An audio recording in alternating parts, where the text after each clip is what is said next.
नमस्कार दोस्तों, आप सभी का स्वागत है हमारे YouTube channel VCS basic physics में। और आज के इस वीडियो में हम कक्षा 12 का टॉपिक लेकर चल रहे हैं विस्थापन धारा, डिस्प्लेसमेंट करंट। विस्थापन धारा का कॉन्सेप्ट समझने से पूर्व हम किरचॉफ का नियम समझ लेते हैं। किरचॉफ का संधि नियम क्या है कि किसी संधि पर मिलने वाली धाराओं का बीजगणितीय योग शून्य होता है। अर्थात किसी विद्युत परिपथ में जो संधि बिंदु है उस पर आने वाली धाराओं का योग तथा जाने वाली धाराओं का योग बराबर होता है। लेकिन यदि हम किसी संधारित्र को किसी विद्युत परिपथ में जोड़ दें, संयोजित कर दें, तो वहां पर किरचॉफ का नियम लागू नहीं होता है। और जब किरचॉफ का नियम लागू नहीं हुआ तो मैक्सवेल ने विस्थापन धारा की अवधारणा दी, डिस्प्लेसमेंट करंट की अवधारणा प्रस्तुत की। देखिए, किरचॉफ का नियम लागू क्यों नहीं होता, इसको हम समझ लेते हैं। जैसे ये हमारे पास में कोई संधारित्र है और जब इस संधारित्र को हम किसी विद्युत परिपथ में संयोजित कर देते हैं, ये हमने एक बैटरी लगा दी है और इसको संधारित्र से संयोजित कर दिया है। तो जब यहां से संधारित्र से इस तरीके से संयोजित कर देंगे तो धन टर्मिनल से धनावेश इसकी एक प्लेट के ऊपर आकर इकट्ठा हो जाएगा। इस तरीके से इकट्ठा हो जाता है। तो यहां से धनावेश चलेगा और यहां पर आकर इकट्ठा हो जाएगा। यहां से ऋणावेश चलेगा और इसके ऊपर आकर इकट्ठा हो जाता है। इस तरीके से दोनों प्लेटों के ऊपर आवेश आकर एकत्रित हो जाते हैं। तो यहां से जो आवेश चला इस प्लेट पर आया और यहां से जो आवेश चला इस प्लेट पर आया। यहां से तो धनावेश चला तो धारा इस डायरेक्शन में प्रवाहित हुई। तो यहां से इस डायरेक्शन में आई धारा प्रवाहित हुई और वो जो धारा है वो यहां तक आकर समाप्त हो गई। ठीक उसी प्रकार से ऋणावेश यहां से चला और इस परिपथ से होता हुआ इस प्लेट तक पहुंचता है। यहां पर ऋणावेश आकर इकट्ठा हो जाता है।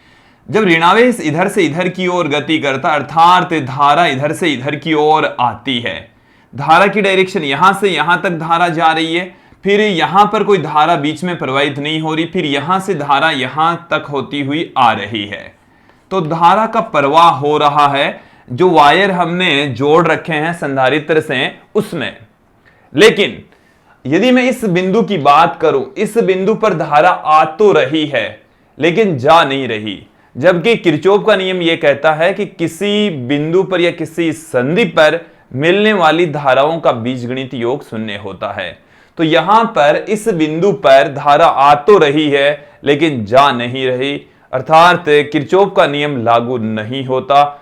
आने वाली धाराओं का योग उस बिंदु से जाने वाली धाराओं के योग के बराबर नहीं है। किरचॉफ का नियम लागू नहीं होता। तो मैक्सवेल ने फिर विस्थापन धारा की अवधारणा दी। मैक्सवेल ने क्या कहा कि जब किसी संधारित्र को हम विद्युत परिपथ में संयोजित करते हैं तो इन प्लेटों के मध्य का विद्युत क्षेत्र परिवर्तित होता है, विद्युत क्षेत्र में बदलाव आता है और उस विद्युत क्षेत्र में परिवर्तन के कारण से प्लेटों के मध्य एक विद्युत धारा प्रवाहित होती है जिसे हम विस्थापन धारा कहते हैं। एक बार फिर से सुन लीजिए कि जब हम किसी संधारित्र को किसी विद्युत परिपथ में संयोजित करते हैं तो संधारित्र की प्लेटों के मध्य का विद्युत क्षेत्र बदलता है, उसमें बदलाव आता है और उस विद्युत क्षेत्र में बदलाव के कारण से, उस विद्युत क्षेत्र में परिवर्तन के कारण से प्लेटों के मध्य एक विद्युत धारा प्रवाहित होती है जिसे विस्थापन धारा कहा गया है। यदि विद्युत क्षेत्र बदलता है इसका मतलब है कि विद्युत फ्लक्स में भी परिवर्तन होता है और विद्युत फ्लक्स या विद्युत क्षेत्र में परिवर्तन के कारण से जो धारा प्रवाहित होती है उसको हम कहते हैं विस्थापन धारा। तो विस्थापन धारा का कॉन्सेप्ट कहां से आया, एक बार फिर से समझ लीजिए कि यहां से धारा चल रही है और यहां तक आती हुई इस प्लेट पर यहां पर आकर समाप्त हो जाती है। जबकि किरचॉफ यह कहता है कि किसी बिंदु पर आने वाली तथा उस बिंदु से जाने वाली धाराओं का योग बराबर होता है। जबकि यहां नहीं हो रहा, धारा आ तो रही है बट जा नहीं रही है। तो आने वाली धाराओं का योग जाने वाली धाराओं के योग के बराबर नहीं है। किरचॉफ का नियम लागू नहीं होता। तो किरचॉफ का नियम यहां पर लागू नहीं होता, तब मैक्सवेल ने विस्थापन धारा की अवधारणा दी।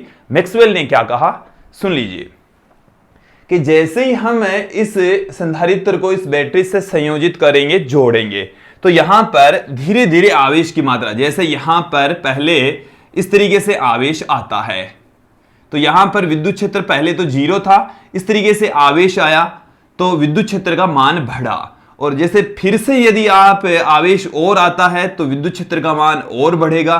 जैसे जैसे यहां पर इन प्लेटों पर आवेश की मात्रा बढ़ती है, इस तरीके से आवेश की मात्रा बढ़ रही है, और आवेश की मात्रा जब जब बढ़ती है तब इन प्लेटों के मध्य का विद्युत क्षेत्र बदलता है, विद्युत क्षेत्र में परिवर्तन होता है, और जब विद्युत क्षेत्र में परिवर्तन होता है तो विद्युत फ्लक्स में भी परिवर्तन होता है। और मैक्सवेल ने यह बताया कि जब विद्युत क्षेत्र या विद्युत फ्लक्स में परिवर्तन होता है तो संधारित्र की प्लेटों के मध्य एक विद्युत धारा प्रवाहित होती, जिसे विस्थापन धारा कहते हैं, जिसे विस्थापन धारा कहा जाता है। तो यहां पर विस्थापन धारा का जो कॉन्सेप्ट है वो किरचॉफ का नियम लागू नहीं हुआ तब प्राप्त होता है। तो यहां तक मैंने समझा दिया है। मैं यहां पर आपको बता दूं कि विस्थापन धारा की अवधारणा क्या है कि जब संधारित्र का आवेशन या निरावेशन होता है तो संधारित्र की प्लेटों के मध्य का विद्युत क्षेत्र बदलता है, और उस विद्युत क्षेत्र में परिवर्तन के कारण से प्लेटों के मध्य एक धारा प्रवाहित होती है, जिसको विस्थापन धारा कहा जाता है। मैं यहां पर इसकी डेफिनेशन पुट कर रहा हूं। ये जो विस्थापन धारा का जो कॉन्सेप्ट है, ये जो कॉन्सेप्ट है वो मैक्सवेल के द्वारा दिया गया था, मैक्सवेल के द्वारा दिया गया। तो देखिए क्या है कि जब संधारित्र का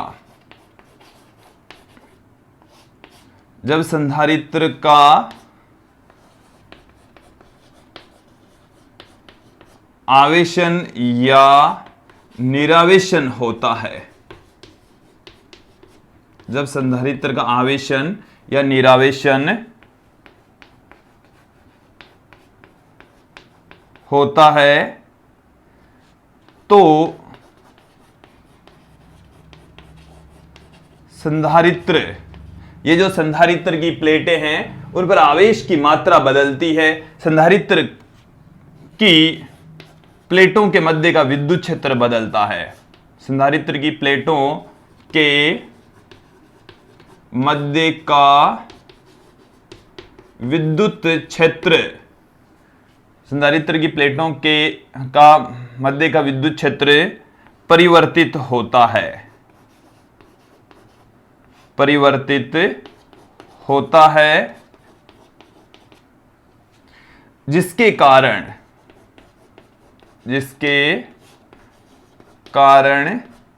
प्लेटों के मध्य धारा प्रवाहित होती है, धारा प्रवाहित होती है, जिसे विस्थापन धारा कहते हैं, जिसे विस्थापन धारा कहते हैं, विस्थापन धारा कहा जाता है। देखिए जो विस्थापन धारा है वो विद्युत क्षेत्र में परिवर्तन के कारण से या विद्युत फ्लक्स में परिवर्तन के कारण से उत्पन्न होती है, और हम जानते हैं कि किसी संधारित्र की प्लेटों के मध्य विद्युत क्षेत्र की तीव्रता कितनी होती है। हम जानते हैं किसी संधारित्र की प्लेटों के मध्य विद्युत क्षेत्र, किसी संधारित्र की प्लेटों के मध्य का विद्युत क्षेत्र, किसी संधारित्र की प्लेटों के मध्य का जो विद्युत क्षेत्र है E बराबर होता है सिग्मा अपॉन एप्सिलॉन नॉट, जहां सिग्मा होता है प्लेटों का पृष्ठीय आवेश घनत्व है, जहां सिग्मा बराबर होता है Q अपॉन में A, और ये है प्लेटों का पृष्ठीय आवेश घनत्व है, प्लेटों का पृष्ठीय आवेश घनत्व है। किसी संधारित्र की प्लेटों के मध्य विद्युत क्षेत्र की तीव्रता का व्यंजक होता है E बराबर सिग्मा अपॉन एप्सिलॉन नॉट। अब यदि हम यहां पर बात करें कि संधारित्र की प्लेटों के मध्य विद्युत फ्लक्स, संधारित्र की प्लेटों के मध्य का विद्युत क्षेत्र, विद्युत फ्लक्स, संधारित्र की प्लेटों के मध्य विद्युत फ्लक्स कितना होगा? विद्युत फ्लक्स को हम फाई ई से पुट करते हैं, जो कि ई इंटू क्षेत्रफल, यदि प्लेटों का क्षेत्रफल हम ए लेकर चले तो ई इंटू ए के तुल्य होगा।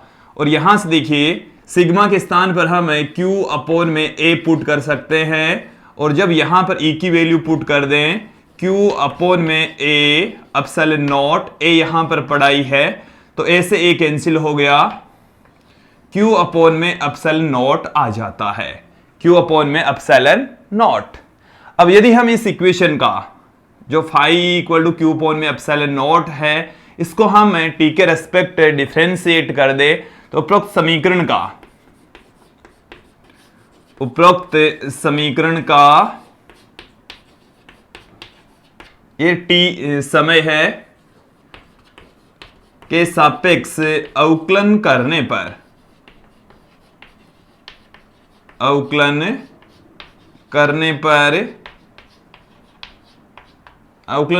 देखिए क्या मिल रहा है, डी फाई ई अपॉन में डी टी बराबर एप्सिलॉन नॉट कांस्टेंट है तो डी क्यू अपॉन में डी टी, यहां से डी क्यू अपॉन में डी टी बराबर हम पुट कर सकते हैं एप्सिलॉन नॉट डी फाई ई अपॉन में डी टी। और ये जो डी क्यू अपॉन में डी टी है, ये है आवेशों के प्रवाह की दर, और यह है संधारित्र की प्लेटों के मध्य आवेशों के प्रवाह की दर। और संधारित्र की प्लेटों के मध्य आवेशों के प्रवाह की दर है, उसको हम विस्थापन धारा कहते हैं, और विस्थापन धारा को हम यहां पर आईडी से पुट करेंगे, आईडी से रिप्रेजेंट करेंगे। डिस्प्लेसमेंट करंट कहा जाता है, तो डिस्प्लेसमेंट करंट का हमारे पास में फॉर्मूला आ चुका है, एप्सिलॉन नॉट डी फाई ई अपॉन डी टी, आईडी बराबर एप्सिलॉन नॉट डी फाई ई अपॉन डी टी। तो दोस्तों ये है अब विस्थापन धारा का सूत्र जो विद्युत क्षेत्र में परिवर्तन के कारण से उत्पन्न होती है। इसे हम दूसरी फॉर्म में भी पुट कर सकते हैं, फाई ई बराबर हम क्या लिख सकते हैं, ई इंटू ए, तो हमें क्या मिल रहा है देखिए, आई डी बराबर epsilon naught d by d t e a, और यहां से ये जो ए है ये है प्लेटों के मध्य, प्लेटों का क्षेत्रफल जो कि नियत रहता है समय के सापेक्ष, इसको हम ले लेंगे डिफरेंशिएशन से बाहर, तो ये आ गया हमारे पास में A epsilon naught d E upon d t. विस्थापन धारा का फॉर्मूला हमारे पास में नए फॉर्म में आ चुका है, A epsilon naught d E upon d t. इसका मतलब है कि विद्युत क्षेत्र में परिवर्तन के कारण से जो धारा प्रवाहित होती है उसको विस्थापन धारा कहते हैं। यह है विद्युत फ्लक्स में परिवर्तन के कारण से जो धारा प्रवाहित होती है उसको विस्थापन धारा कहा जाता है।